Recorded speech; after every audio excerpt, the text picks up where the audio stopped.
Skills timing. How timing is calculated during the CNA exam through Prometric. A presentation brought to you by foryourcna.com. Many candidates taking the CNA state exam want to know how much time they have to complete the exam. This presentation will explain how the test is timed. There are two parts to the CNA exam, the written and the skills. They are both administered on the same day at a testing center. The written exam is given on the computer in the testing center. The written test is a 60-question multiple-choice test. One question will be displayed on the screen along with 4 possible answers.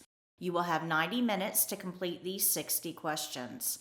Only 50 questions will count towards your score.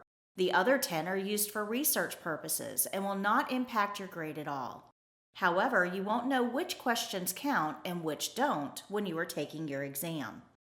For the skills part of the exam, you will be given a care plan with 3 skills. This is called a testing skills set. The skills on the skills set must be performed in the order listed. There are 11 different testing skill sets in Florida, and each one will have a different time requirement. The amount of time you will have to perform the skills will vary based on which skills you were assigned. The times will range from 33 to 41 minutes. The testing company did extensive research to determine how long each skill took to perform for somebody just beginning in healthcare.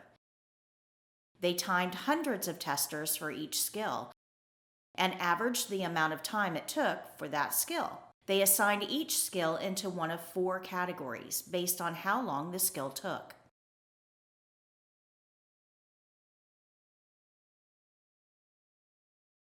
Some skills can be performed quickly, in 5 minutes or less.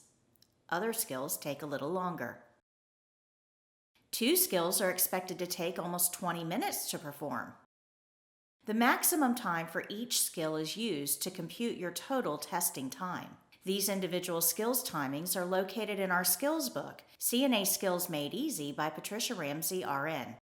Skills timing is located at the top of the testing information sidebar on each skills page. You're not timed on each individual skill. Instead, you will be given a total time for the entire skills set. For example, if you had this skills set, the test would give you 5 minutes for respirations, 5 minutes for range of motion of the hip, knee, and ankle, and 15 minutes for dressing a resident with a weak arm. This gives us up to 25 minutes to perform these 3 specific skills. But they actually give you more time than that to do your skill set. There is a mathematical formula that's used to determine how much time you will have to do your skill set. This is the equation used to determine skill set timing. And this is how it works. Every student must be graded on hand washing at the beginning and the end of the first skill that you do. You must physically wash your hands during the first skill, both before you perform care and after. The skills test will give you 3 minutes for hand washing. Now we will add in the time for each specific skill. But they also know that it takes time to read the care plan and think about your skills. So they add on another 5 minutes of transition time.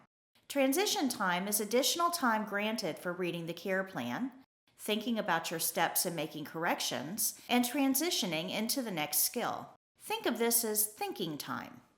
So for the exam, your total time is based on the maximum amount of time for each skill within your specific skill set, plus hand washing, plus transition time. In this example, the tester would have 3 minutes for hand washing, 5 minutes for respirations, 5 minutes for range of motion, and 15 minutes for dressing a resident, and 5 minutes of transition time. The total time for this skill set is 33 minutes. When you receive your skill set for the exam, the evaluator will tell you how long you will have to complete that skill set. This time does not begin until you have reviewed the care plan and state that you are ready to begin the test. The evaluator will tell you one more time how much time you have right before you begin.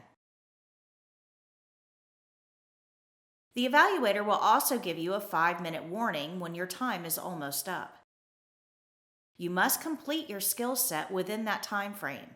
You can finish early, but you cannot go over that time. Most testers finish way before their time is up.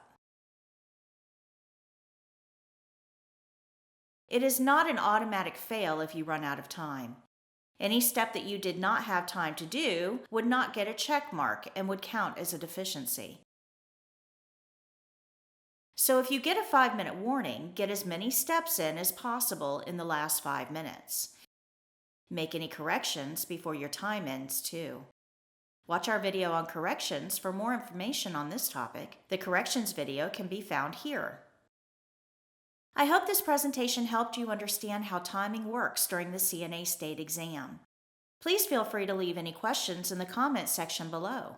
Like this video, hit the thumbs up button, and subscribe. Good luck on your exam. We would love to know how you do.